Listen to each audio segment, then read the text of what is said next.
Tak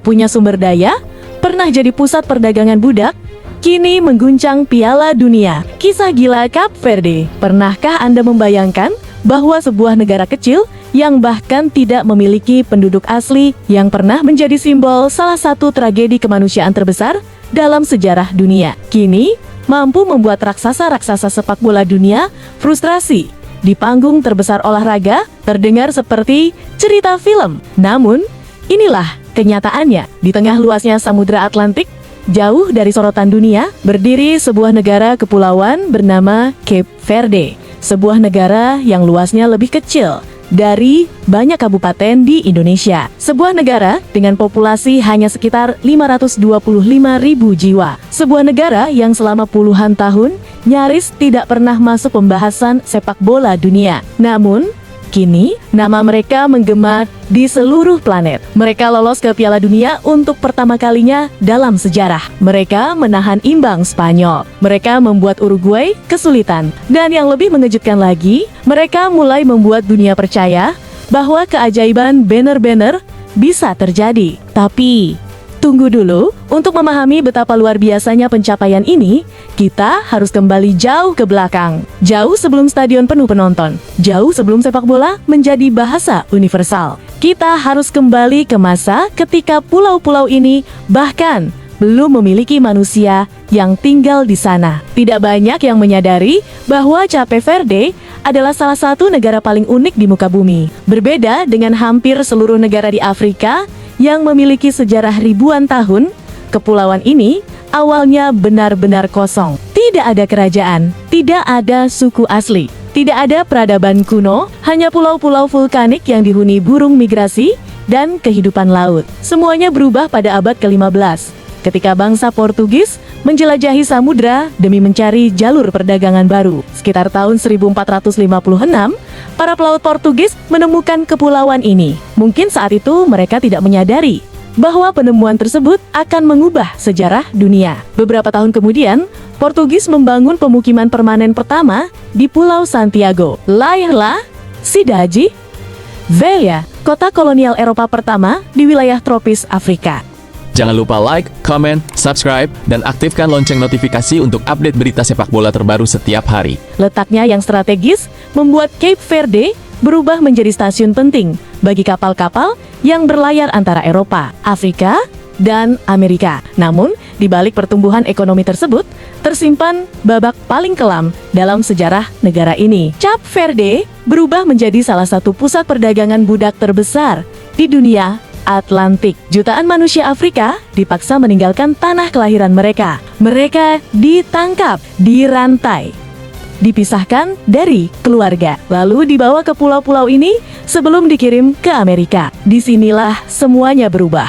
Cape Verde menjadi saksi bisu penderitaan manusia dalam skala yang hampir tidak bisa dibayangkan. Bagi para pedagang, mereka hanyalah komoditas. Namun, bagi keluarga yang tercerai-berai, ini adalah luka yang dampaknya terasa hingga bari-badibat kemudian. Namun, sejarah seringkali bekerja dengan cara yang aneh. Dari tragedi tersebut, lahirlah identitas baru. Perjumpaan budaya Afrika dan Portugis menciptakan masyarakat Kreol yang unik. Bahasa baru lahir, musik baru tercipta, tradisi baru berkembang. Budaya Cape Verde menjadi salah satu perpaduan budaya paling menarik di dunia. Dan sampai hari ini, identitas Kreol menjadi sumber kebanggaan nasional mereka. Tetapi, perjuangan negara ini belum berakhir. Bahkan setelah perdagangan budak mulai menghilang, kehidupan tetap keras. Cape Verde tidak diberkahi sungai besar, tidak memiliki tanah subur yang luas, tidak memiliki cadangan minyak, tidak memiliki sumber daya alam yang melimpah.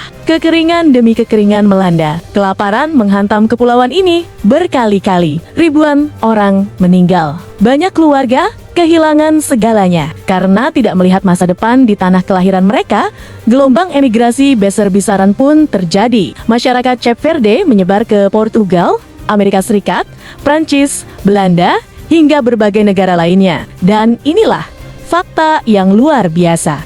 Jumlah warga Cape Verde yang tinggal di luar negeri kini bahkan lebih banyak dibandingkan yang tinggal di negaranya sendiri. Bayangkan, itu sebuah bangsa kecil yang tersebar ke seluruh penjuru dunia. Namun justru, diaspora inilah yang kelak menjadi salah satu kekuatan terbesar mereka. Kemudian datanglah abad ke-20. Semangat kemerdekaan mulai membakar Afrika. Dan dari Cape Verde, lahirlah seorang tokoh luar biasa bernama Amilcar Cabral. Seorang intelektual, seorang pemikir, seorang revolusioner. Ia memimpin perjuangan panjang melawan kolonialisme Portugis. Tahun demi tahun, perjuangan dilakukan. Tekanan terus meningkat. Hingga akhirnya pada tahun 1974 terjadi revolusi anyelir di Portugal. Kekuasaan kolonial mulai runtuh. Dan pada tanggal 5 tahun 75, Cape Verde resmi merdeka. Sebuah bangsa baru lahir. Namun,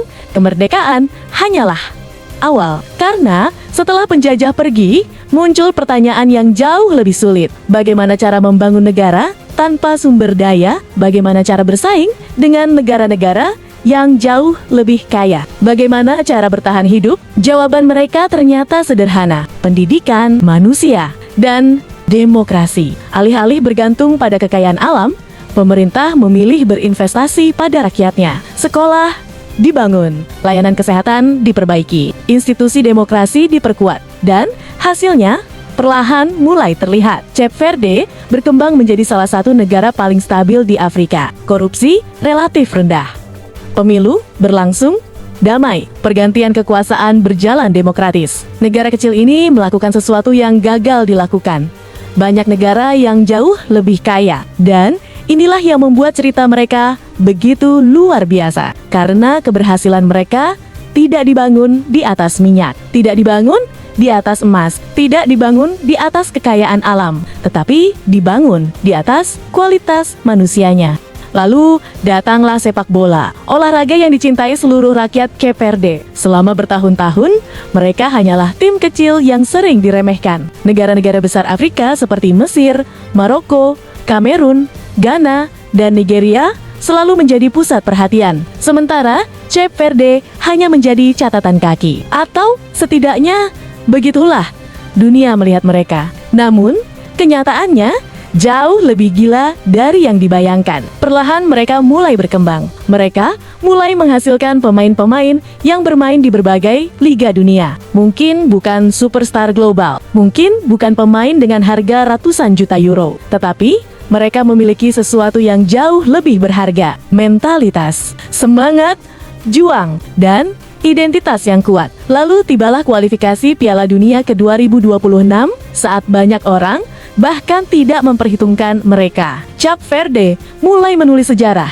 Mereka terus mengumpulkan poin, bahkan setelah sempat dihancurkan Kamerun 4-1, mereka tidak runtuh. Mereka bangkit, mereka belajar, mereka membalas. Dan ketika Kamerun mulai kehilangan poin demi poin, Cape Verde justru semakin kuat. Sampai akhirnya momen bersejarah itu tiba. Mereka mengalahkan Eswatini 3-0. Peluit panjang berbunyi dan seluruh negeri meledak dalam euforia. Cape Verde resmi lolos ke Piala Dunia 2026. Untuk pertama kalinya dalam sejarah, negara dengan hanya sekitar 525.000 penduduk berhasil mencapai panggung terbesar sepak bola dunia. Bayangkan betapa mustahilnya pencapaian itu. Mereka menjadi salah satu negara terkecil yang pernah lolos ke Piala Dunia. Bahkan, skuad mereka tidak dipenuhi pemain elit dari klub-klub terbesar Eropa. Hanya sedikit pemain yang tampil di liga elit. Namun, mereka berhasil melakukan sesuatu yang gagal dilakukan banyak negara besar. Mereka lolos. Mereka membuat sejarah. Dan ternyata petualangan mereka baru saja dimulai. Karena ketika Piala Dunia dimulai, hampir semua orang menganggap Cape Verde hanya akan menjadi pelengkap, korban bagi tim-tim besar, tim yang datang untuk belajar, tim yang akan pulang lebih cepat. Namun, mereka memiliki rencana lain. Mereka menghadapi Spanyol, juara dunia, salah satu negara dengan filosofi sepak bola paling dihormati di planet ini. Semua orang memperkirakan kemenangan mudah bagi La Roja. Namun, Yang terjadi justru membuat dunia tercengang. Cape Verde bertahan dengan disiplin luar biasa. Mereka tidak panik. Mereka tidak takut. Mereka tidak tunduk pada nama besar lawan. Spanyol menguasai bola, tetapi tidak mampu menghancurkan tembok biru Cape Verde. Salah satu kejutan terbesar turnamen. Banyak yang mengatakan Spanyol mendominasi. Namun, pelatih Bubista memiliki pandangan berbeda. Menurutnya, mengendalikan pertandingan bukan hanya soal menguasai bola. Mengendalikan pertandingan juga soal membuat lawan tidak nyaman, membuat lawan frustrasi, membuat lawan gagal menjalankan rencananya. Mereka mengendalikan pertandingan dengan cara yang berbeda. Lalu datang pertandingan melawan Uruguay, juara dunia 2 kali. Raksasa Amerika Selatan, sekali lagi, dunia memperkirakan kisah dongeng Cape Verde akan berakhir. Namun, sekali lagi, mereka membungkam semua prediksi. Mereka bermain berani. Mereka menyerang. Mereka menciptakan peluang. Mereka mencetak gol. Dan mereka mengakhiri laga dengan hasil imbang 2-2 yang luar biasa. Dunia mulai memperhatikan. Para analis mulai mengubah pandangan. Komentator yang sebelumnya meragukan mereka mulai memberikan pujian. Para penggemar netral mulai jatuh cinta pada kisah mereka. Karena Cape Verde bukan hanya bertahan hidup, mereka benar-benar bersaing. Mereka benar-benar percaya. Dan ketika sebuah tim kecil mulai percaya pada dirinya sendiri, kini mereka berdiri di ambang sejarah yang lebih besar. Babak gugur Piala Dunia, sesuatu yang bahkan beberapa tahun lalu terdengar mustahil. Namun sekarang menjadi kemungkinan nyata. Dan jika itu benar-benar terjadi, Cape Verde tidak lagi sekadar menjadi kejutan. Mereka akan menjadi legenda. Legenda yang lahir dari pulau-pulau kecil di tengah Atlantik. Legenda yang berasal dari bangsa yang pernah mengalami penjajahan, kelaparan, migrasi massal, dan keterbatasan tanpa akhir. Legenda yang membuktikan kepada dunia bahwa ukuran negara tidak menentukan besarnya mimpi. Bahwa sumber daya alam bukan satu-satunya jalan menuju keberhasilan. Bahwa organisasi, pendidikan, kerja keras, dan persatuan dapat mengubah sejarah. Dan mungkin itulah alasan mengapa jutaan orang di seluruh dunia mulai mendukung Cape Verde. Karena di dalam kisah mereka, banyak orang melihat dirinya sendiri, melihat perjuangan, melihat harapan, melihat kemungkinan bahwa yang kecil bisa mengalahkan yang besar.